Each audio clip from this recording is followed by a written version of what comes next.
Terkait kondisi jenazah, saya lanjutkan. Saya melihat sendiri mata sebelah kiri ini seperti ada bekas peluru tembus ke belakang. Kemudian ketika dimandikan, kondisinya hampir semua tubuh badan ini ada bekas lubang peluru tembus ke belakang. Ada satu juga di kepala belakang telinga tembus ke sini, artinya dia dari samping. Kemudian ada yang bekas luka bakar semacam disiksa di belakang. Kemudian ada juga yang terkelupas seperti terseret atau dikelupas gitu kulitnya. Sangat memilukan fisiknya ya seperti itu. Tapi nanti dokumentasinya sudah kita siapkan.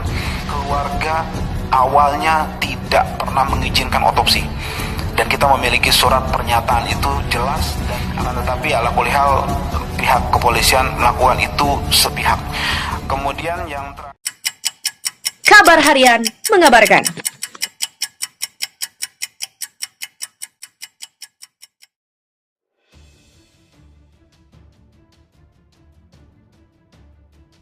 Ramai WA Kapolda Metro akan habisi Habib Rizik. Ini kata polisi. Kapolda Metro Jaya Inspektur Jenderal Fadil Imron diterpa isu tak sedap.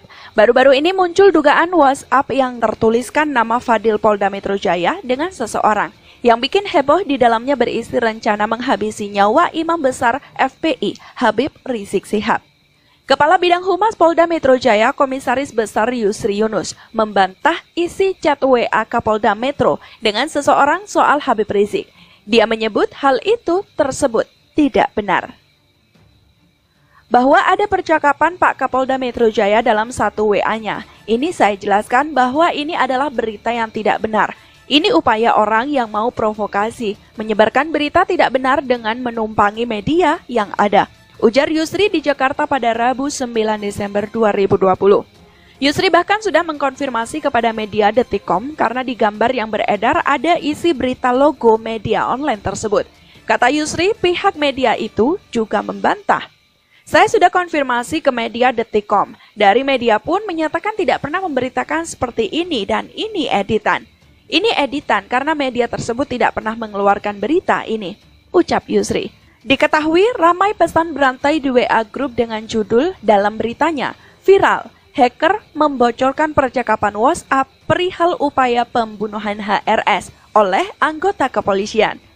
Begini isi chat yang beredar antara Fadil dengan seseorang. Pak Fadil, untuk proyek kali ini kita bisa memanfaatkan FPI dan Rizik, mumpung dia sedang ada di Indonesia.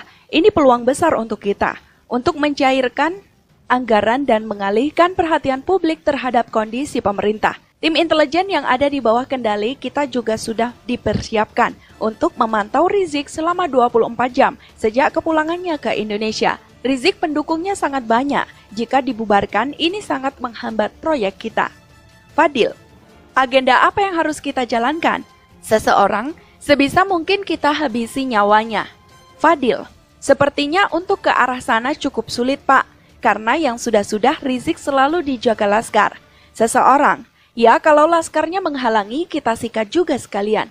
Menurut info tim intelijen kita, nanti subuh Rizik ada acara pengajian.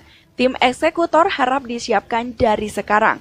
Fadil, siap 86. Nanti saya koordinasikan dengan tim untuk mengkondisikan lokasi target, termasuk mengampanyekan CCTV setempat agar dimatikan. Seseorang, good. Anda harus laksanakan tugas sebaik mungkin. Dan jangan khawatir, media juga sudah kita kondisikan.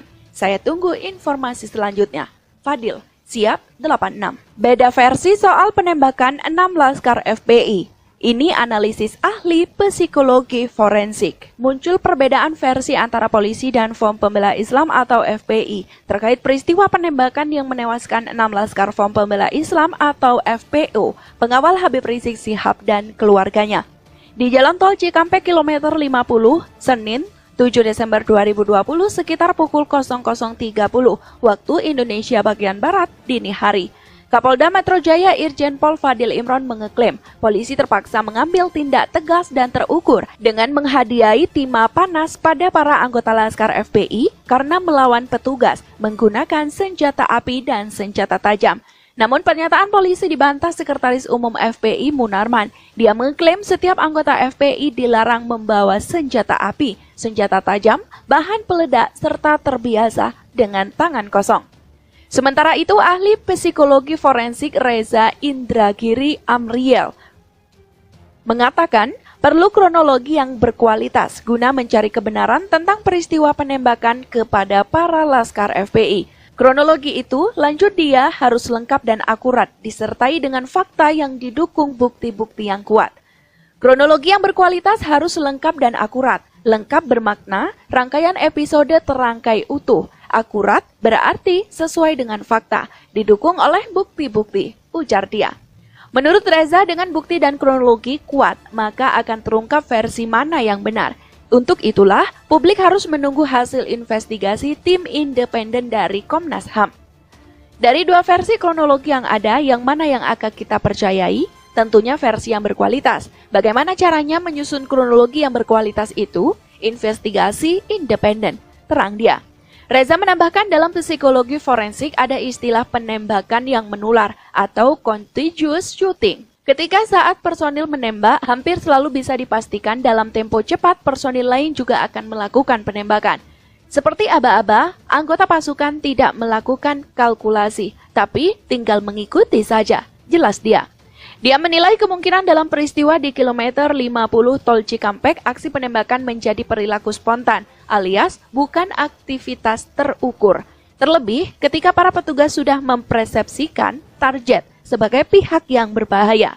Jadi dengan kata lain, dalam situasi semacam itu, personil bertindak dengan didorong oleh rasa takut, tutur Reza. Menurut Reza, peristiwa yang dipersepsikan kritis sering berlangsung pada malam hari. Ia pun memaparkan bahwa data menunjukkan bahwa lebih dari 70% kasus penembakan terhadap target yang disangka bersenjata berlangsung pada malam hari saat pencahayaan minim sehingga mengganggu kejernihan penglihatan personil. Sempurnalah faktor luar dan faktor dalam memunculkan perilaku. Faktor luar adalah letusan pertama untuk personil pertama dan kondisi alam di TKP. Faktor dalam adalah rasa takut personil, ucap dia. Reza menjelaskan perbedaan versi peristiwa penembakan Laskar FPI membutuhkan investigasi dari kasus per kasus terhadap masing-masing dan antar personil kepolisian yang bertugas menguntit Habib Rizik tersebut. Investigasi oleh semacam shooting review board nantinya tidak hanya mengeluarkan simpulan apakah penembakan memang sesuai atau bertentangan dengan ketentuan. Lebih jauh, temuan tim investigasi bermanfaat sebagai masukan bagi unit-unit semacam SDM dan Diklat. Tambahnya, Komnas HAM temukan fakta baru di TKP penembakan Laskar FPI. Tim Pemantauan dan Penyelidikan Komisi Nasional Hak Asasi Manusia atau Komnas HAM telah menyelidiki lokasi polisi penembak mati 6 Laskar Front Pembela Islam atau FPI di Jalan Tol Jakarta Cikampek kilometer 50. Sejumlah temuan penting berhasil didapatkan. Komnas telah melakukan penelusuran sejak lusa kemarin. Lusa kami meminta keterangan dari FPI dan saksi. Sedangkan kemarin kami menyusuri TKP dan sekitarnya, kata Komisioner Pemantauan dan Penyelidikan HAM Hoirul Anam di Jakarta pada Rabu 9 Desember. Di tempat kejadian perkara atau TKP, kata Anam, pihaknya menemukan sejumlah fakta baru, namun ia masih enggan membeberkan temuan itu kepada publik. Beberapa hal penting untuk merekonstruksi peristiwa kami dapatkan, namun masih perlu pendalaman, ucapnya. Adapun keterangan dari pihak kepolisian, kata Anam, pihaknya masih menentukan waktunya. Setelah itu kami juga akan memanggil polisi untuk mendapatkan keterangan, kata dia. Kepala Biro Penerangan Masyarakat Divisi Humas Kepolisian Indonesia, Brigadir Jenderal Polisi Awi Setiono mengatakan, polisi mempersilahkan Komnas HAM membentuk tim guna mendalami kasus tewasnya 6 pengikut Rizik Syihab.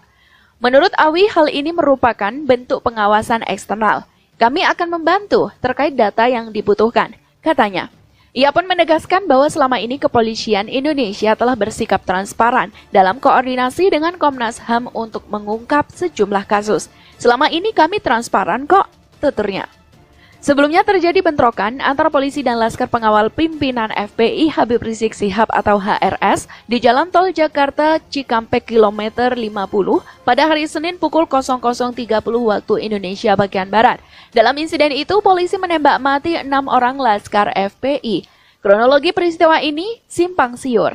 Menurut keterangan polisi, aparat terpaksa menembak laskar FPI karena berusaha menyerang polisi dengan senjata api dan juga senjata tajam. Sedangkan menurut pihak FPI, keterangan polisi itu tidak benar. Sebab para laskarlah yang diserang polisi dan selain itu, laskar FPI diklaim tak menggunakan senjata api maupun senjata tajam.